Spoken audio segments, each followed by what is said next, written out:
자, 이제 수업하도록 합시다. 7절에 이제 과세표준과 납부세액 남았죠. 전체적으로 이제 법인세법 좀 정리를 좀 하고요. 여러분들한테 이제 수업을, 법인세법 부분을 마무리를 좀 할게요. 제가 이제 다시 한번 말씀을 드려요. 법인세법 공부를 할 때도 얘가 이제, 개별세법이다. 이제 이런 이야기를 제가 한다고 자꾸 말씀을 드립니다.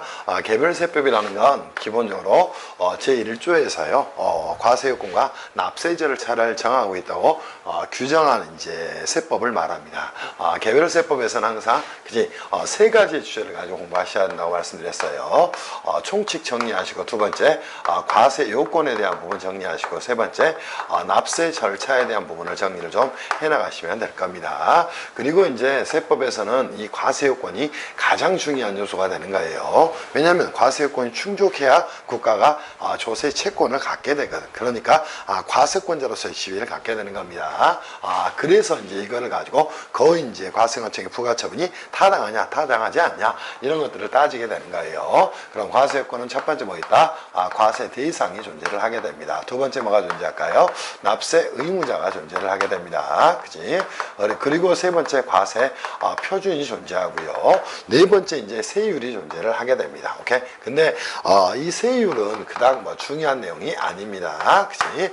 그래서 그죠? 항상 세법을 공부를 할 때는 이 두 가지를 중심으로 공부를 좀 하셔야 돼요. 다만 우리가 이제 과세 표준 부분도 그죠? 자, 세액산 출의 기초가 되는 금액이나 수량을 이제 과세표준이라고 이야기를 하게 됩니다. 법인세법에서는 이 과세표준을 계산하는 단계에서 이월결손금 공제 부분이 들어가게 돼 있어요. 근데 이월결손금은 과세표준 계산상 공제가 되냐, 그지? 그걸로 끝나냐, 그러지 않냐?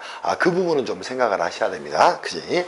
그런 부분들을 정리를 하셔야 돼요. 그래서 저희가 이제 이 부분으로 넘어와서 7절의 과세표준과 납부세액으로 가서 정리를 좀 하겠습니다. 자, 그렇다면 이제 우리가 과세표준과 그죠? 이렇게 납부세액을 한번 만들어 보자. 그러면서 여기서 이제 공부할 게 뭐가 있을 것인가, 이것들을 정리하셔야 돼요. 자, 기본적으로 이제 과세표준을 계산하기 위해서는 입금에서 송금총액을 차감하게 됩니다. 그러면 각사하면도 소득금액이 나오게 될 거예요. 각사하면 소득금액에서 2월 결손금 비과세 소득공제를 차감하면 과세표준이 나오게 됩니다. 그때 이제 여러분 시험에 가장 이제 나올 만한 내용이 뭐 있을까?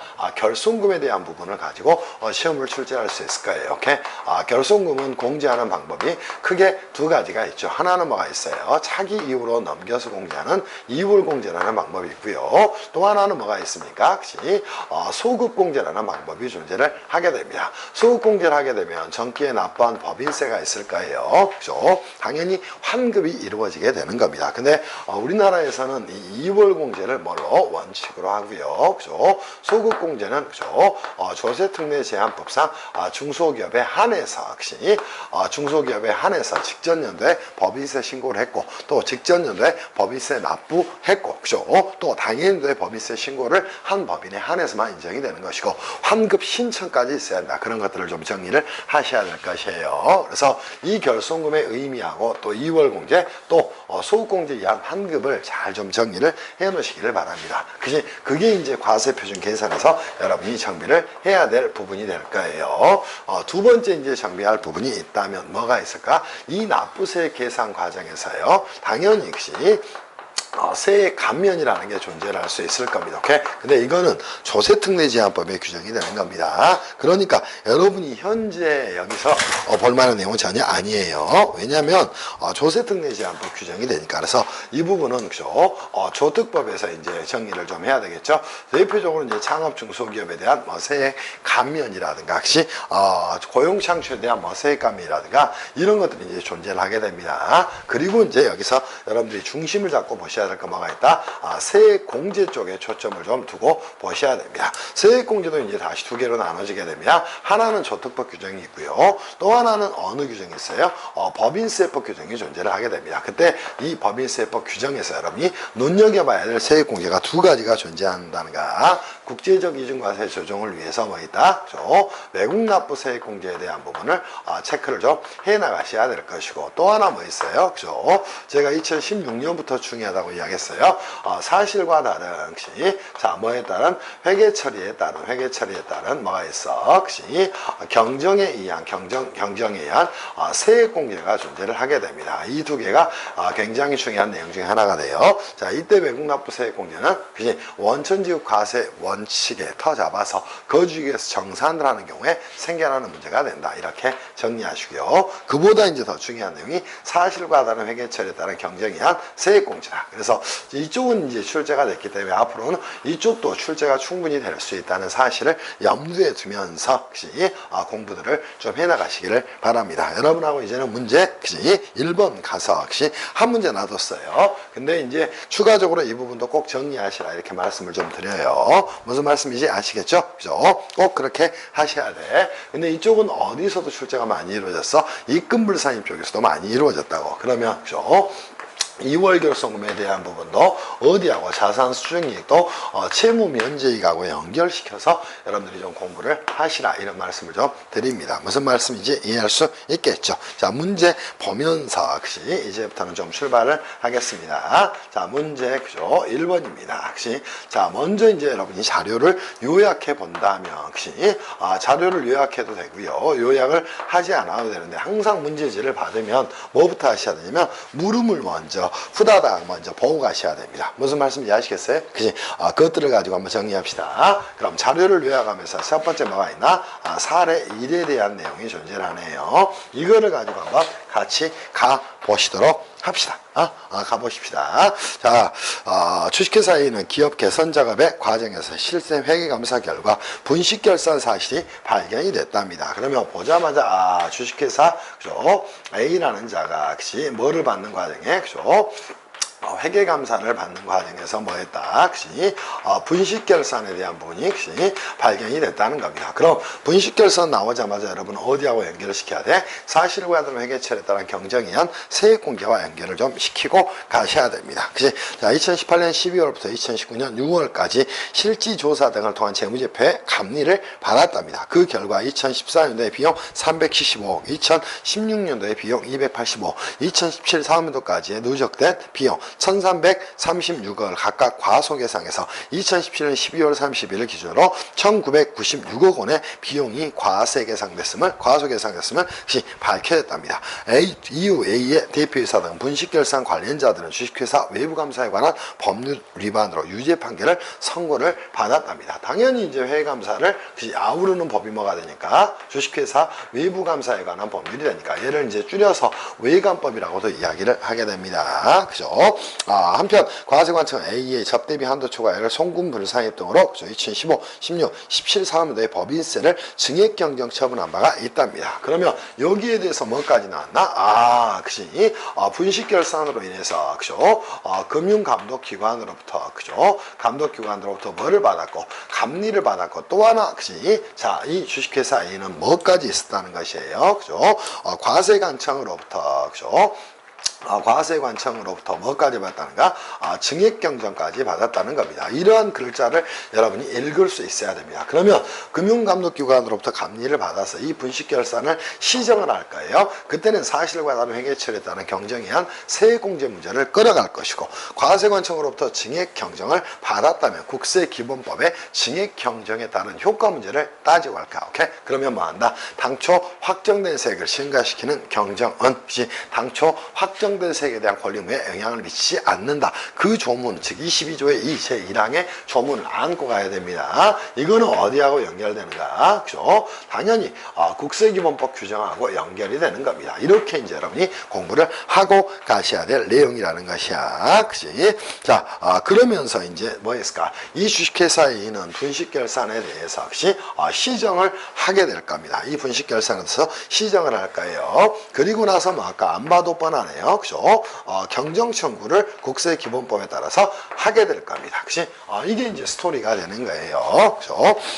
과세관청이 의해서 이루어진 부가처분의 취소를 구하였고, 그죠? 자, 그 부분 나왔죠. 2015, 그죠? 16, 17 사무소의 법인세를 증액 경정 처분한 바 있다. 이상의 내용과 관련해서 A는 스스로 장부가 조작되었음을 주장하면서 조작된 부분은 송금 산입하여 과세표준과세액을 다시 계산해야 된다며, 그치? 자, 뭐 했을까? 그치?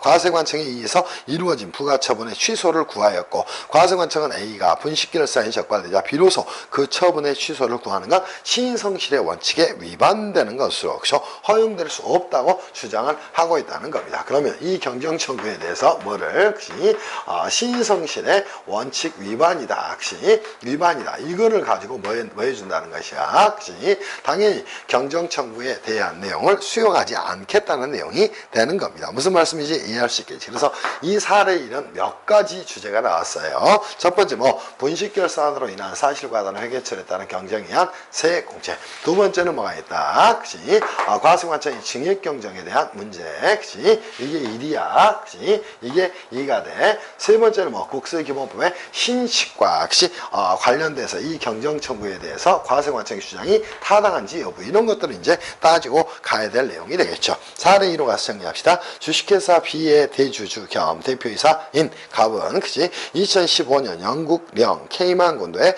여객펀드를 설립하고 2015년 8월과 9월 B로 하여금 회사 자금 5천만 달러를 송금하게 한 후 다시 여객펀드로 하여금 8천만 달러를 바하마에 있는 제3자의 개인 계좌에 송금을 했답니다. 이에 대해서 과세관청은 갑이 B의 자금 8,800만 달러를 횡령한 것으로 봐서 727억 원을 해당 사무소에 입금해 상입하면서 갑에 대한 상여로 소득 처분을 하였고 2019년 6월 9일 B의 소득금액 변동 통지서를 발송을 했답니다. 오케이?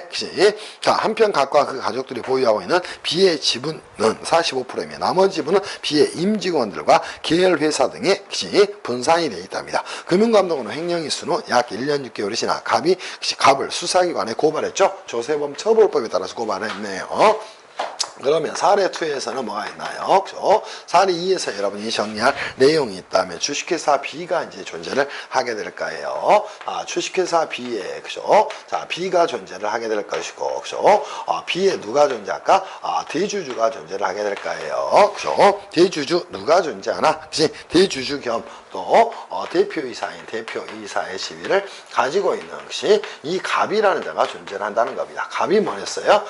여객펀드 등을 통해서 이 횡령을 했다는 겁니다. 여기에 대한 과세 문제를 이제 물어볼 수가 있겠죠. 그러면서 이 갑을 조세범 처벌법에 따라서 형사고발까지 지금 한 상태가 되는 겁니다. 무슨 말씀인지 이해할 수 있겠지. 그 후 B는 갑을 상대로 손해배상 청구 소송을 제기해서 승소 판결을 받았답니다. 즉 B와 갑 사이에 손해배상 청구 소송까지 이제 생겨나게 된 거예요. 그 부분들을 이제 여러분이 알고 가시라는 겁니다. 그러면 손해배상 청구 소송까지 이제 제기가 되게 되는 겁니다. 그리고 이제 승소를 했다. 여기에 대한 자료가 나와 있는 내용입니다. 이상의 내용과 관련해서 B는 갑에 대한 손해배상 청구권을 가지고 있을 뿐만 아니라 횡령 금액을 회수하기 위한 정상적인 절차를 취했으므로 과세관청의 소득 처분은 부당하다고 주장을 하고 있다는 겁니다. 오케이? 당연히 승소를 해서 B라는 친구가 뭐를 가졌어요? 손해배상 채권을 가지고 있다는 겁니다. 그러니까 횡령은 당연히 아니다. 거기에 대해서 이제 여러분들이 따져야 될 내용이 될 겁니다. 그러면서 이제 물음을 한 번씩 가서 정비를 한번 해볼까요? 자, 물음 1에서 이제 한번 정리할 내용은 당연히 이제 첫 번째 내용은 뭐가 될까? 분식결산을 물어보거나 신의측을 물어봤겠지. 사례 1과 관련해서 과세관청이 A에게 신의성실 의무를 적용하여 분식결산으로 과세 계상된 비용을 송금 산입하지 않고 한 부가처분의 위법성 여부에 대해서 논하시오. 자, 보시죠. 그럼 이 문제는 이렇게 끌어가면 되겠죠. 쟁점입니다. 간단하게 본다면 과세관청이 자, 누구에 대해서 납세자 자, 누가 존재하나요? 당연히 납세자 A 법인에 대해서 신의 측을 주장한 것이 부가처분을 한 것이 부가처분이 타당한지 여부가 쟁점사항이 될 겁니다. 이런 문제는 이제 8점밖에 안 되니까 간단하게 답을 쓰시면 될 될까요? 그럼 논거를 가져가서 정리하셔야 됩니다. 그러면 논거는 어디를 가야 될까? 국세기본법에 그죠? 당연히 신의성실의 원칙을 가져가야 될 겁니다. 그치? 원칙을 가져가야 될 거예요. 근데 이 신의성실의 원칙을 물어볼 때는 항상 이 신의성실의 원칙과 그죠?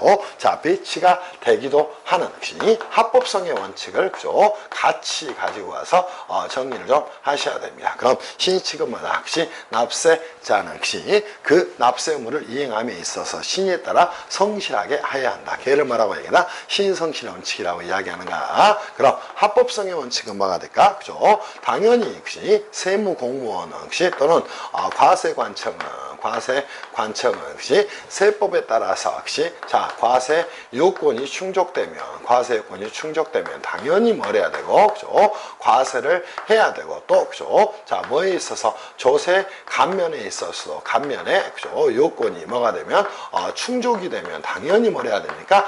감면을 해야 된다는 원칙을 말하게 된다. 이렇게 이제 글을 끌어가셔야 됩니다. 오케이? 자, 그러면 이 사례가 과연 신의칙을 주장할 수 있는 사유인지 아닌지를 정리를 한번 해보셔야 돼요. 사례 판단입니다. 그치? 자, 뭐가 됐어요? 그죠? 당연히 비용의 그죠?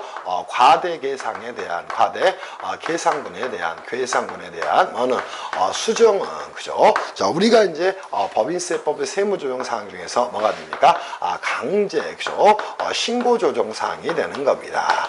그러니까 당연히 이거는 혹시 자, 합법성의 원칙에 따라서 그죠? 합법성의 원칙에 따라서 혹시 합법성의 원칙이 뭐가 적용돼야 될 사안이라는 겁니다. 이렇게 이제 여러분이 공부를 하고 가셔야 돼요. 그죠? 그러니까 당연히 이거는 뭐 신의칙이 적용될 사항이 아니라는 겁니다. 혹시 적용돼서는 안 된다는 것이야. 이게 이제 쟁점 사항이 되는 겁니다. 그럼 자, 결론 가서 여러분들 정리를 해보세요. 뭐다? 혹시 과세관청이 납사 A법인의 신의칙 위반이죠.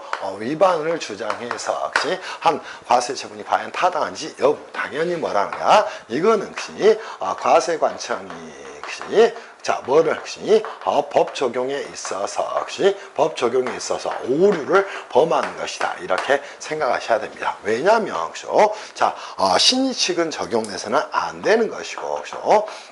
신의칙이 적용돼서는 안 되는 사항이고 뭐가 적용돼야 돼요? 합법성의 원칙이 적용돼야 된다는 겁니다. 혹시 원칙이 적용돼야 한다는 것이야. 그러니까 결론적으로 뭐다? 과세관청의 그치? 자, 주장은 그치? 전혀 뭐하다? 타당하지 않다. 이렇게 그죠? 답을 잡아가시기를 바랍니다. 이게 이제 문제 그치? 1번에 대한 내용을 풀어가는 그치? 요령이 되는 겁니다. 물음 1 충분히 정리됐죠? 자, 여기 있는 것만 여러분이 글을 예쁘게 쓰더라도 아주 좋은 답안지가 될 거예요. 자, 두 번째 이제 정리할 내용은 물음 2에 있는 내용이 되겠죠? 자, 물음 1과는 별개로 사례 1과 같은 경우에 법인세법 58조의 3 분식결산을 위한 과다 납부세액의 환급을 제한하는 특례 규정을 두고 있는데 동규정의 의의와 적용 요건 자 보세요. 그죠? 자, 뭐를 두고 있다는가? 혹시 분식 결산으로 인한 자, 사실과 다른 뭐에 의한